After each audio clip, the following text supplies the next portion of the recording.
Assalamualaikum warahmatullahi wabarakatuh. Kami dari kelompok kerajaan Hindu Buddha di Indonesia ingin menyampaikan materi tersebut. Sebelumnya, perkenalkan nama saya Siva Hoiria Rambe, di samping kanan saya Nabila Najwa, di samping kanan saya Nama Dika, di samping saya Jawa, di samping kanan saya Sana, dan di samping kanan saya. Untuk kerajaan pertama ataupun kerajaan Kutai akan dijelaskan oleh saya sendiri. Kerajaan Kutai, letak kerajaan Kutai. Kerajaan Kutai merupakan kerajaan Hindu pertama di Indonesia dan merupakan kerajaan tertua di Indonesia karena telah diperkirakan berdiri pada tahun 400 hingga 500 Masehi. Kerajaan Kutai sendiri tidak berada di jalur perdagangan yang dikenal oleh halayak dunia.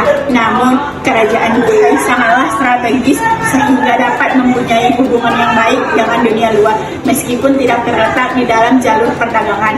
Muara Kaman yang berada di tepi Sungai Mahakam, Kalimantan Timur merupakan daerah letak dari kerajaan Kutai. Sungai Mahakam sendiri merupakan sungai dengan ukuran yang besar sehingga sangat memungkinkan untuk dilayari menuju Muara Kaman. Sungai ini sendiri mempunyai beberapa anak sungai. Sungai ini sendiri mempunyai beberapa anak sungai. Letak Muara Kaman pada zaman dahulu diperkirakan berada di lokasi pertemuan yang di antara Sungai Mahakam dengan anak-anak sungainya. Pendiri Kerajaan Kutai, Kudungga merupakan sosok yang berasal dari Bali, pendiri Kerajaan Kutai, dan lebih dikenal dengan gelarnya Maharaja Kudungga Anumerta Dewa Warman. Berdasarkan sejarah Kerajaan Kutai, Kudungga adalah seorang pembesar yang berasal dari Kerajaan Campe dan terletak di Kamboja ketika sedang berada di dalam masa pemerintahan dari Kudungga. Kerajaan Kutai belum terdapat sistem pemerintahan yang sistematis dan teratur. Pemerintahan dari Kerajaan Kutai dilanjutkan oleh Aswawarman yang merupakan anak dari Kudungga. Setelah masa pemerintahan dasar Gunung Gas selesai, Aswawarman adalah seorang raja dengan gelar Wangsakerta yang berarti pembentuk keluarga raja. Akibat beliau sangat pandai.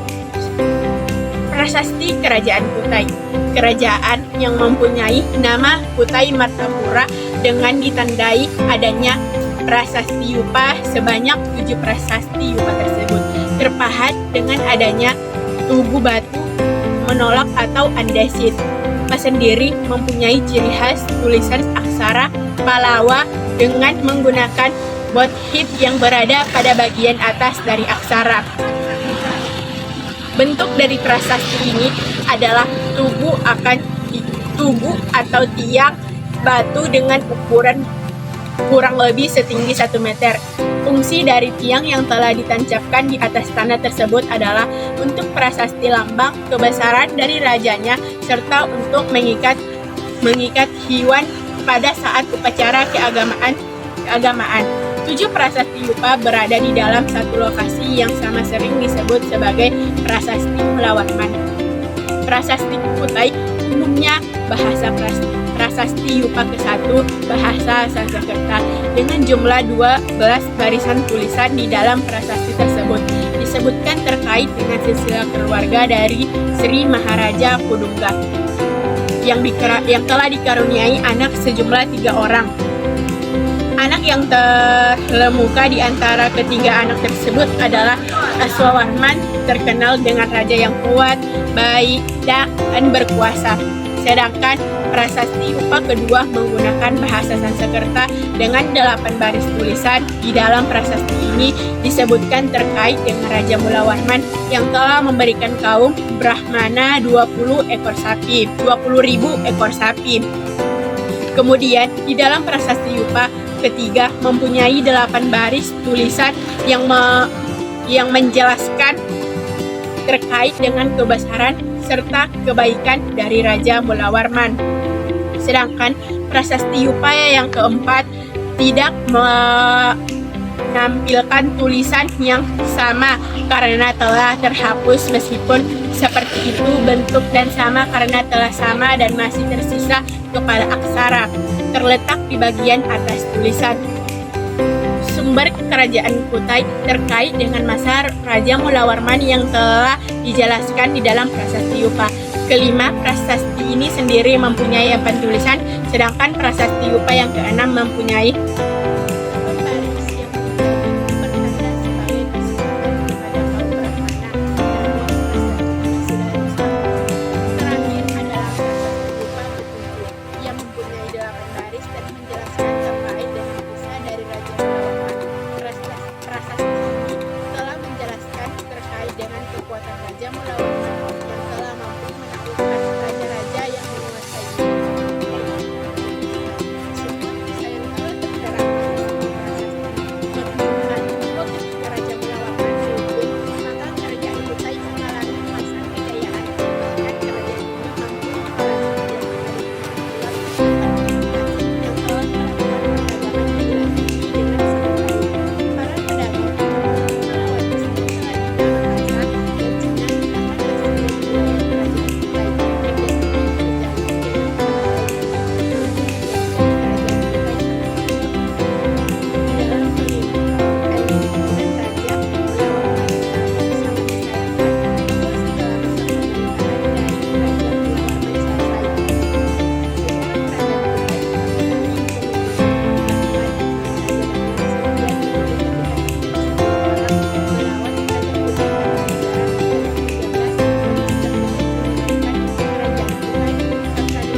Untuk kerajaan kedua ataupun kerajaan Tarumanegara akan dijelaskan oleh teman saya Nabila Najwa.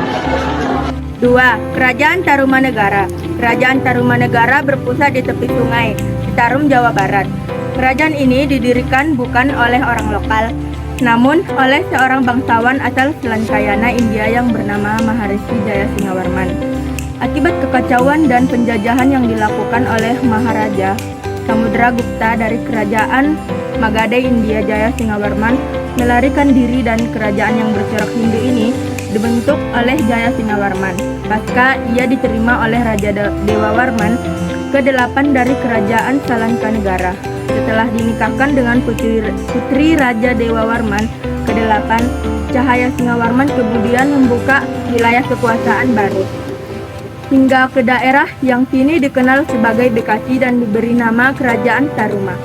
Pada tahun 358 Masehi, sejak saat itu Jayasinghawarman berkuasa selama 24 tahun setelahnya, atau tepatnya hingga tahun 382 Masehi. Setelah mendirikan Kerajaan Tarumanegara, ibu kota Kerajaan Tarumanegara Jayasingapura menggantikan pusat pemerintahan dan kerajaan ayah mertuanya, yaitu Kerajaan Salangkanegara. Sejak saat itu, Kerajaan Tarumanegara berkuasa atas kerajaan-kerajaan setempat. Sementara sejak saat itu, Kerajaan Tarumanegara berkuasa atas kerajaan setempat. Sementara Kerajaan Salangkanegara hanya menjadi kerajaan daerah biasa saja. Pada masa kekuasaan Jayasinghawarman, pusat pemerintahan kerajaan beralih dari Raja Sampura ke Tarumanegara. Raja Sampura atau biasa disebut Salangkanegara atau Kota Perak merupakan ibu kota dari Kerajaan Salangkanegara yang terletak di kawasan Teluk Lada, Kabupaten Padanglang, Banten. Kota tersebut menjadi pusat pemerintahan raja-raja Salangkanegara dari Dewawarman 1 sampai Dewata 9 setelah pusat pemerintahan berpindah ke Tarumanegara. Status Kerajaan Salangkanegara berubah menjadi kerajaan daerah atau dapat disetarakan sebagai negara bagian di samping Kerajaan Tarumanegara. Muncul menjadi kerajaan utama di wilayah Jawa Barat. Sejak wafatnya Jayasinghawarman, tampuk kekuasaan Kerajaan Tarumanegara dilanjutkan oleh Damayawarman. Namun sayangnya sepak kejam Dharmayawarman tidak begitu banyak tercatat dalam sejarah baru. Sejak pemerintahan Purnawarman sebagai raja ketiga, Tarumanegara berhasil mencapai puncak Tarumanegara. Ketiga, Tarumanegara berhasil mencapai puncak Tarumanegara. Berhasil mencapai puncak kejayaannya. Sepanjang sejarah kerajaan Tarumanegara, hanya ada satu raja yang benar-benar membawa dampak besar bagi kerajaan-kerajaan Tarumanegara.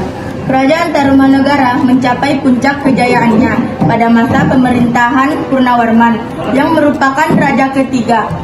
Purnawarman adalah penganut agama Hindu aliran Vaishnava. Ada 397 Masehi, Purnawarman membangun ibu kota kerajaan yang letaknya lebih dekat ke pantai. Kota itu diberi nama Sundapura yang merupakan cikal bakal dari kota Sunda. Sekarang Maharaja Purnawarman adalah raja yang gagah, berani, bijaksana, dan sangat memperhatikan kehidupan rakyatnya.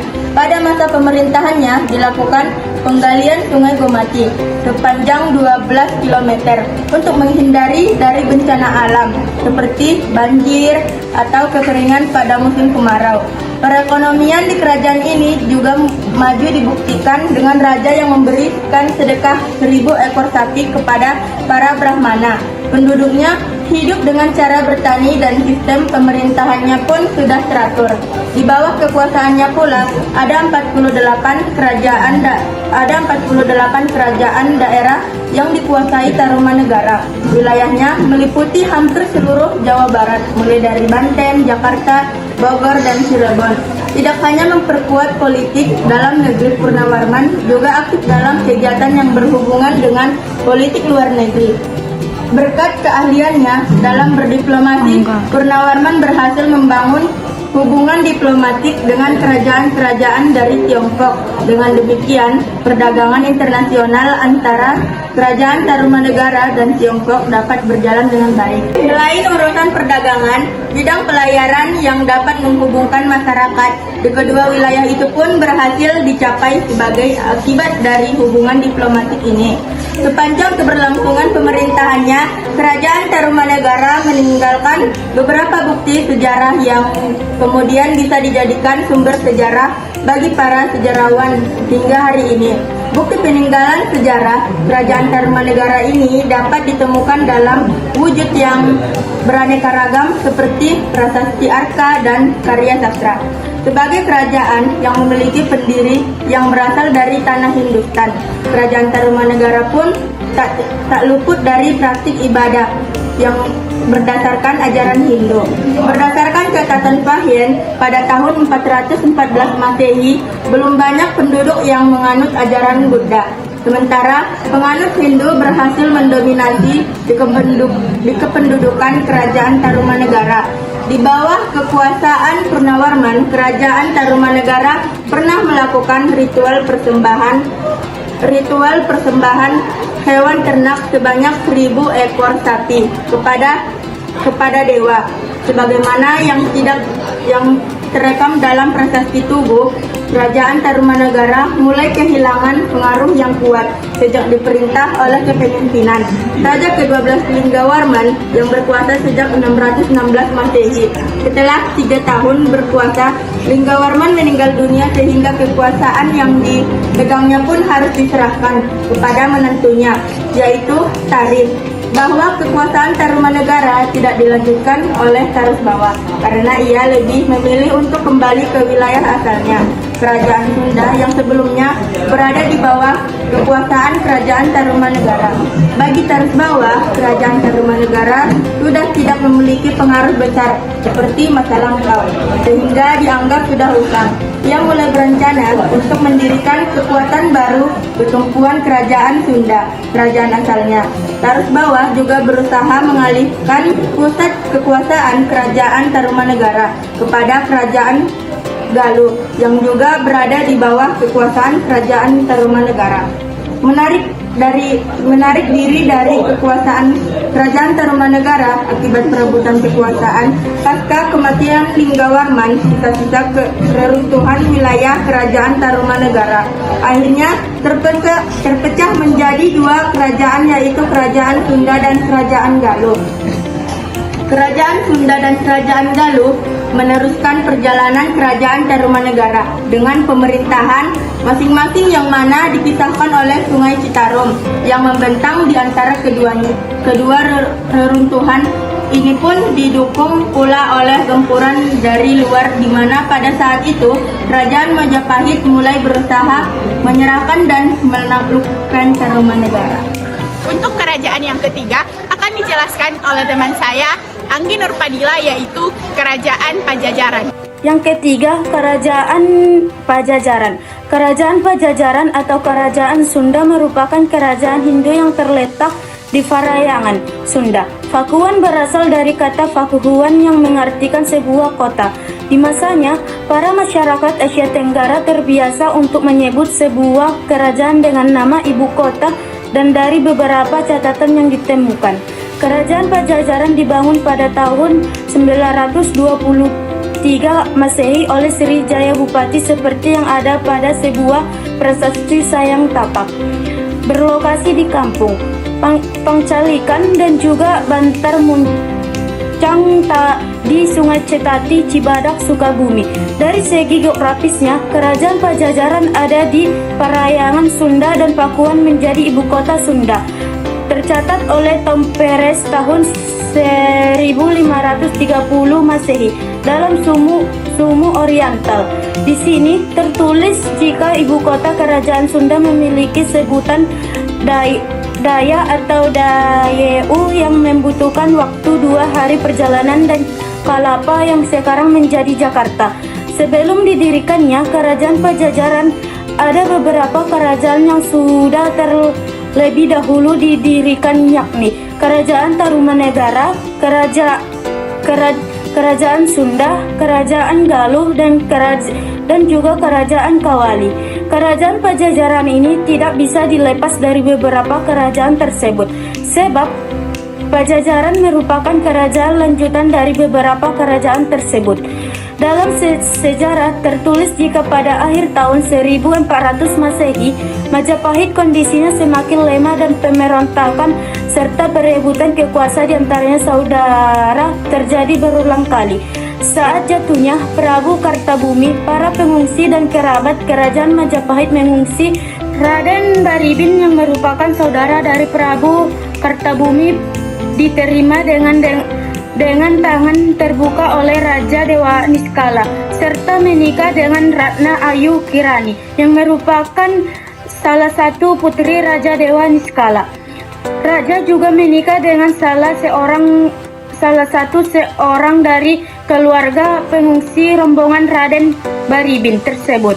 Raja Suksu Tunggal yang berada dari kerajaan Sunda marah dengan pernikahan Dewa Niskala tersebut.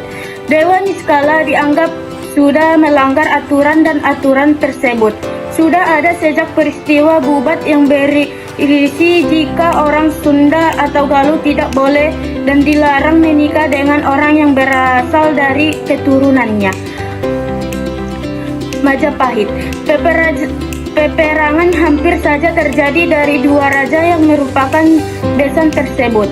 Kedua raja ini menjadi desan sebab Jayadewata yang adalah putra dari Raja Dewa Niskala adalah menantu dari Raja Suksu Tunggal. Peperangan tersebut tidak terjadi lantaran Dewan Penasehat berhasil mendamaikan kedua raja tersebut dengan keputusan akhir jika kedua raja tersebut harus turun dari tahta mereka dan mereka berdua menyerahkan tahta mereka pada putra mahkota yang sudah dipilih. Dewa Niskala memilih Jayadewata anaknya untuk meneruskan kekuasaan. Sementara Prabu Suksu Tunggal juga memilih orang yang sama sehingga akhirnya Jayadewata lalu diberi gelar Sri Baduga Maharaja dan mulai memerintah kerajaan Pajajaran di tahun 1482 Masehi. Masyarakat di zaman kerajaan Pajajaran hidup dengan bercocok tanam, khususnya menggarap ladang yang menghasilkan beras, buah-buahan, sayuran, serta lada dan juga mengembangkan di bidang pelayaran serta perdagangan. Kerajaan Pajajaran juga mempunyai 6 pelabuhan penting yakni Sunda Kelapa di Jakarta, Pontang, Tamgara, Pelabuhan Banten, Cigede dan juga Cimanuk. Kehidupan sosial masyarakat di Kerajaan Pajajaran merupakan para seniman seperti penari, pemain gamelan, serta badut, dan juga golongan petani serta perdagangan. Sementara untuk golongan masyarakat yang tidak baik adalah tukang rampas, copet, perampok, dan maling. Untuk kerajaan yang keempat akan dijelaskan oleh teman saya Rizky Sawal Siregar, yaitu Kerajaan Sriwijaya. Kerajaan Sriwijaya. A. Lokasi dan sumber sejarah. Sriwijaya adalah salah satu kemaharajaan bahari atau maritim bercorak Buddha yang pernah berdiri di Pulau Sumatera dan memberi banyak pengaruh di Nusantara. Daerah kekuasaannya membentang dari Kamboja, Thailand Selatan, Semenanjung Malaya, Sumatera, Jawa, dan pesisir Kalimantan. Dalam bahasa Sanskerta, Sri berarti bersaya atau gemilang, meskipun bermakna kemenangan yang hilang gemilang. Nyaris tidak ada bukti yang menunjukkan lebih letak persis kerajaan ini di Sumatera. Berdasarkan temuan sumber tertulis serta berita Tiongkok dan Arab, kerajaan Sriwijaya diperkirakan pernah berdiri sekitar abad 7 Aising. Pendeta Tiongkok melakukan kunjungan ke Sumatera dalam perjalanannya ke Nalanda, India pada tahun 671 dan 695, melaporkan Sriwijaya menjadi pusat pembelajaran agama Buddha. Aising juga melaporkan terdapat 1000 orang pendeta yang belajar agama Buddha pada Sakyakarti, seorang pendeta terkenal di Sriwijaya. Berdasarkan berita Arab, diketahui banyak pedagang Arab melakukan kegiatan perdagangan di kerajaan Sriwijaya. Bahkan di pusat kerajaan ditemukan perkampungan sementara orang Arab. Sumber dan bukti tertulis lainnya adalah prasasti seperti Kota Kapur, Kedudukan Bukit, Tatang Tuo, Telaga Batu, Karangberai, dan Ligor. Prasasti tertua adalah Kota Kapur yang ditemukan di Pulau Bangka dan berangkat di tahun 685 Masehi. Melalui prasasti ini, kata Sriwijaya pertama kali dikenal. Di dalamnya disebutkan bumi Jawa tidak mau tunduk pada Sriwijaya. Pertama kali dikenal, di dalamnya disebutkan bumi Jawa adalah kerajaan Tarumanagara. Prasasti berikutnya adalah Kedudukan Bukit yang berangkat tahun 605 Saka atau 688 Masehi. Tentang isi prasasti ini ada dua catatan.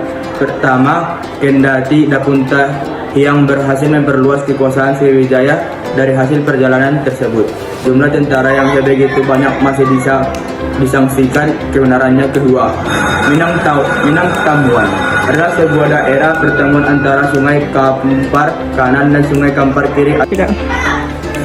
Hal ini menunjukkan awalnya kerajaan Sriwijaya atau Riau bukan berpusat di Palembang, melainkan di Muara Takus atau Riau.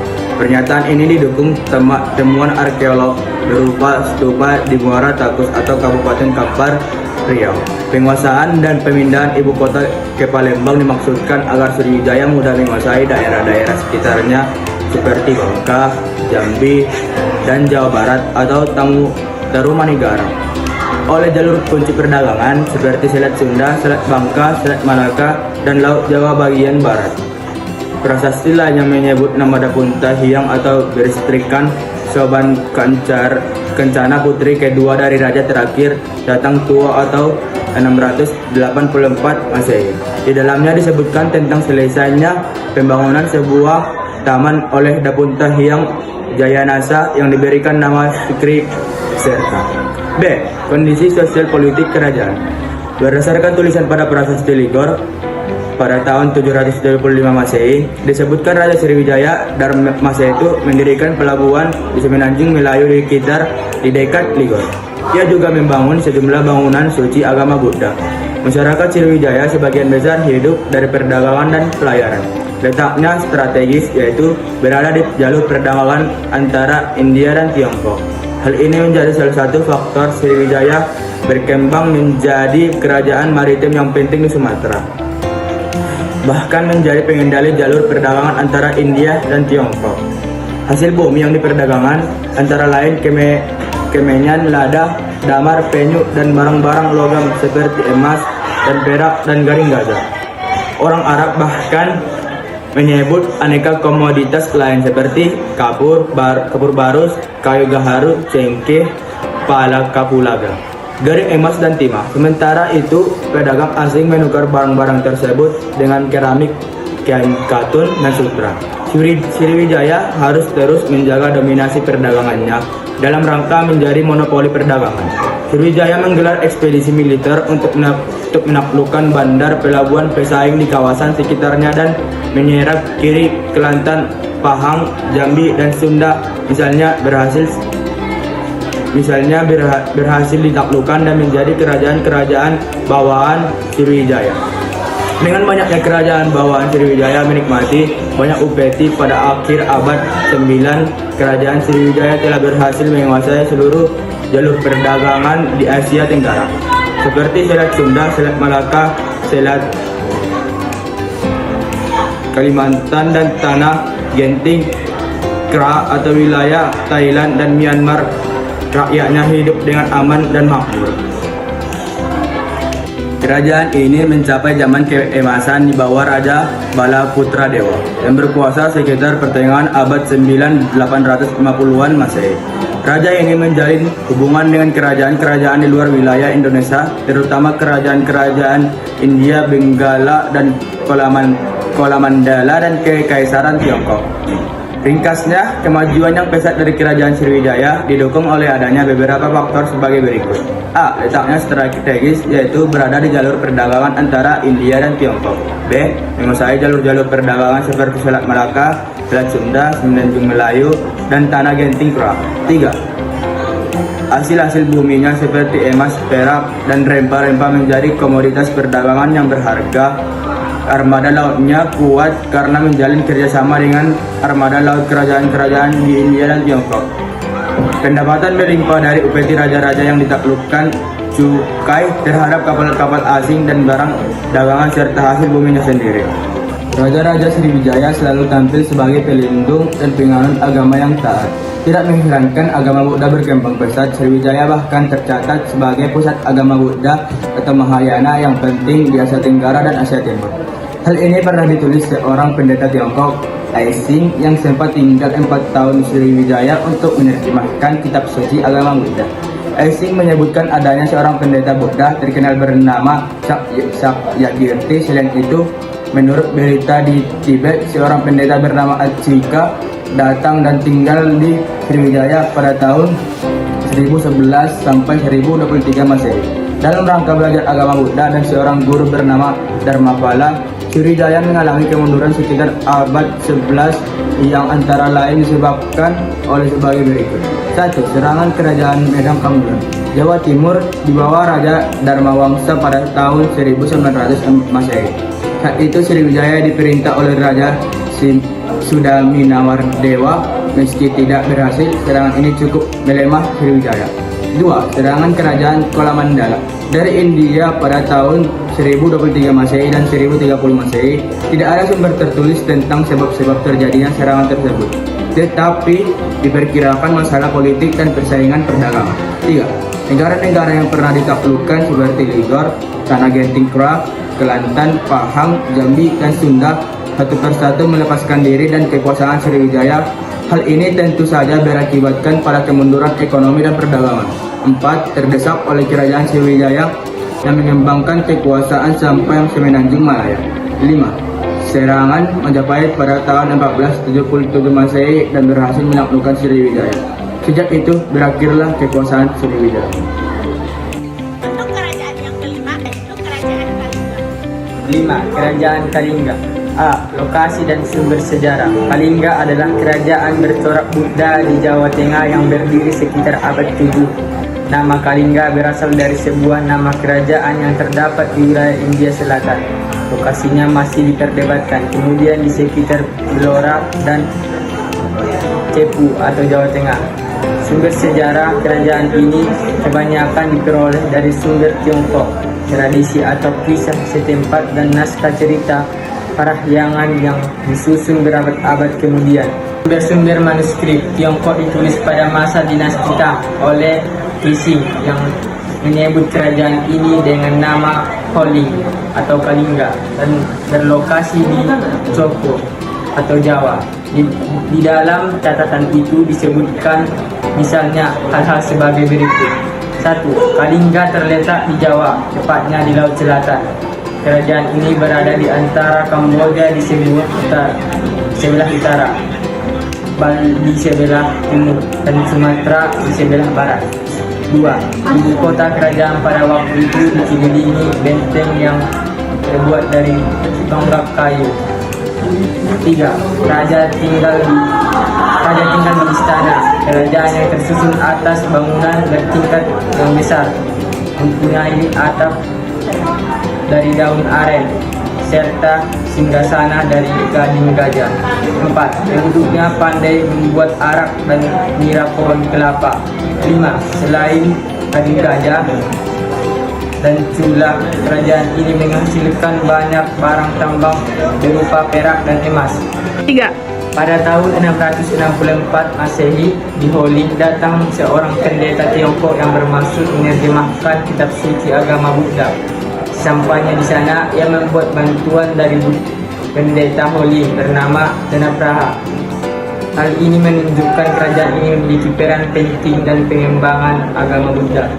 Sumber lainnya adalah prasasti Tukmas yang ditemukan di kaki gunung Merbabu, Jawa Tengah dan tidak berangkat tahun. B. Kondisi sosial politik kerajaan. Karena keterbatasan sumber sejarah, tidak banyak yang dapat diceritakan tentang kehidupan sosial politik kerajaan ini. Berita Tiongkok hanya menyebutkan kerajaan ini memiliki hasil bumi yang sangat laku di perdagangan seperti emas, perak, badak, dan daging gajah. Kedua, pada 604 Masehi, kerajaan ini memiliki seorang ratu bernama Sima yang memerintahkan dengan keras tetapi adil. Di bawah pemerintahannya rakyat hidup aman dan makmur. Konon sepeninggal Sima, Kalingga baru dua, yaitu Kalingga Utara atau dikenal dengan nama Bumi Mataram, di bawah Sanaha atau Sukuran, dan Kalingga Selatan atau Gunung Sambara di bawah Dewa Singa. Sanaha menikah dengan Raja Tenawa atau Sanga atau Raja ketiga kerajaan Bali yang melahirkan Sanjaya. Sanjaya telah menikah dengan Dewa Siwa yang bernama Dewi Suara, melahirkan Sakai Dinamkaran, Raja kedua kerajaan Minang atau Mataram. Untuk kerajaan yang keenam akan dijelaskan oleh teman saya Uswatun Hasanah, yaitu Kerajaan Mataram. Kerajaan Mataram, lokasi dan sumber sejarah. Kerajaan Mataram atau Mataram kuno atau Mataram Hindu atau Kerajaan Mada periode Jawa Tengah adalah kelanjutan dari Kerajaan Kalingga di Jawa Tengah sekitar abad ke-8 yang kemudian pindah ke Jawa Timur pada abad ke-10. Sebutan Mataram kuno atau Mataram Hindu adalah untuk membedakan dengan Kerajaan Mataram Islam yang berdiri pada abad ke-16. Kerajaan Mataram ini runtuh pada awal abad ke-11. Kerajaan ini berlokasi di pedalaman Jawa Tengah, di sekitar daerah yang banyak-banyak diairi sungai, seperti Sungai Progo, Bogowonto, dan Begawan Solo. Daerah ini juga dikelilingi oleh pegunungan. Sumber tertulis tentang kerajaan ini adalah Prasasti Canggal atau 732 Masehi dan Prasasti Manyasi. Kedua menyebutkan seorang raja bernama Sanjaya memeluk agama Siwa atau Hindu. Ia membangun puri pemujaan kepada Dewa Siwa yang berbentuk candi dengan hiasan patung lembu. Puri ini dipercaya sebagai kendaraan Dewa Siwa. Prestasi Canggal juga menyebutkan beberapa hal, seperti pendirian sebuah lingga atau pusat pemerintahan di desa Putujarakunya oleh Raja Sanjaya. Kondisi ekonomi Jawa Tengah yang kaya akan padi dan emas. Jawat Wifa dan asal-usul Sanjaya. Menurut prasasti ini, Jawa mula-mula diperintah oleh Raja Sana atau beristrikan Sanaha. Raja ketiga Kerajaan Galuh, ia memerintah dengan bijaksana dan waktu cukup lama setelah meninggal. Ia digantikan oleh putranya yang bernama Sanjaya. Sanjaya menciptakan pemerintahan yang aman, makmur, dan sentosa. Ia kemudian dianggap sebagai pendiri dinasti atau Wangsa Sanjaya dan berkuasa di Kerajaan Mataram dan kurun waktu yang panjang. Kondisi sosial politik sejak kerajaan. Pengganti Sanjaya adalah Raka Panangkaran kuat dengan dugaan pada masa pemerintahan Rakai. Panangkaran inilah dinasti Sailendra dan Sumatera atau Kerajaan Sriwijaya menguasai Mataram dan menjadikan raja-raja dari dinasti Sanjaya sebagai raja bawahan Sriwijaya. Ada 3 sumber yang menguatkan hal ini. Pertama, Prasasti Kalasan, Jawa yang berangka tahun 778 Masehi. Prasasti ini menyebutkan Rakai Panangkaran mendapat perintah dari Maharaja Wisnu, raja dari dinasti Sailendra atau Sriwijaya, untuk mendirikan Candi Kalasan atau Candi Buddha. Diperkirakan dinasti Sailendra menguasai dinasti Sanjaya sekitar tahun itu. Dalam prasasti itu, Rakai Panangkaran disebut sebagai Sailendra Wangsa Tilaka atau Permata Wangsa Sailendra. Kuat dugaan, kendati telah menguasai dinasti Sanjaya, dinasti Wangsa Sailendra tetap memperlakukan dinasti Sanjaya dengan rasa hormat dan memberikan mereka kedudukan atau posisi penting di istana.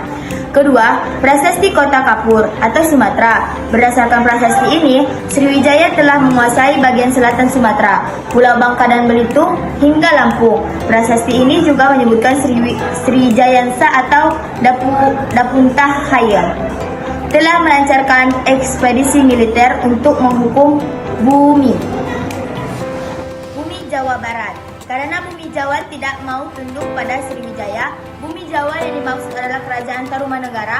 Kemungkinan besar Kerajaan Mataram ikut dikuasai dan menjadikan Rakai Panangkaran sebagai raja bawahan Sriwijaya atau dinasti Sailendra. Ketiga, menurut analisis atas, prasasti Mataisi dalam masa pemerintahan Rakai Panangkaran banyak mendirikan candi-candi seperti Candi Sewu, Laosan, dan Kalasan.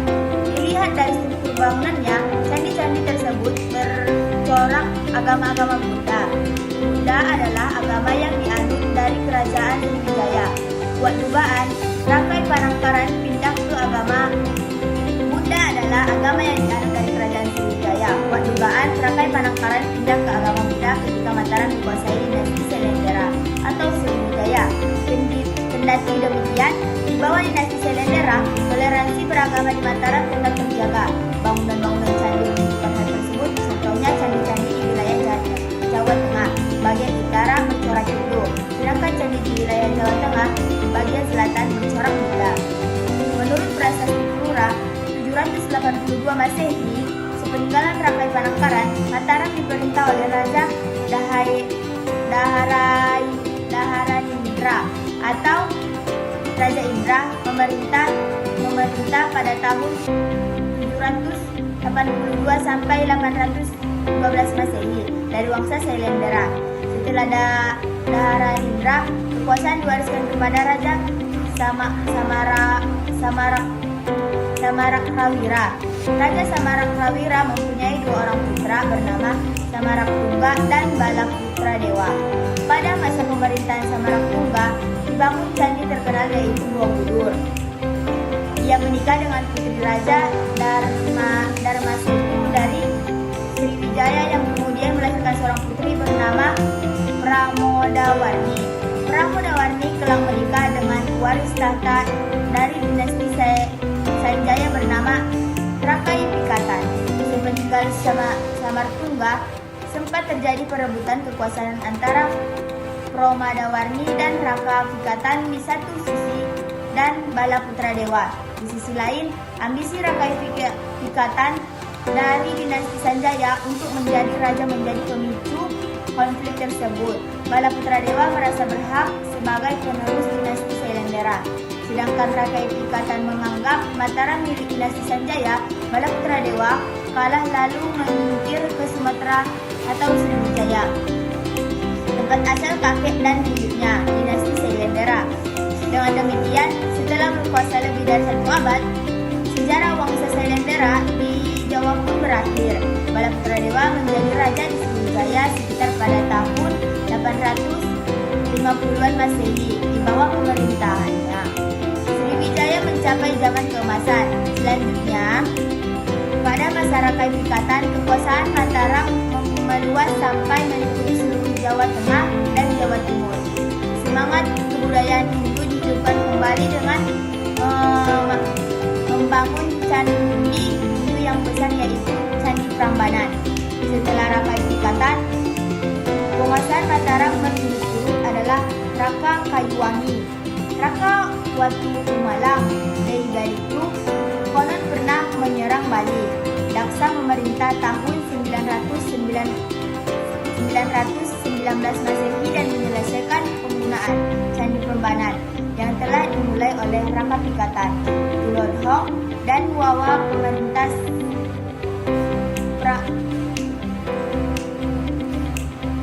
Daksa memerintah tahun 919 Masehi dan menyelesaikan pembangunan Candi Prambanan yang telah dimulai oleh Raka Pikatan. Tulodhong dan Wawa pemerintah 924 Masehi. Dengan demikian, Wawa adalah raja terakhir dinasti Sanjaya. Demikian video penjelasan materi tentang kerajaan-kerajaan Hindu-Buddha di Indonesia. Jika ada kata-kata yang salah, kami mohon maaf. Atas perhatiannya kami ucapkan terima kasih. Wabillahi taufiq wal hidayah. Wassalamualaikum warahmatullahi wabarakatuh.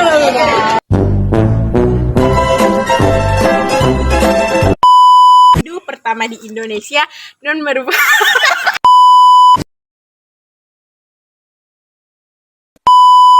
lebih dekat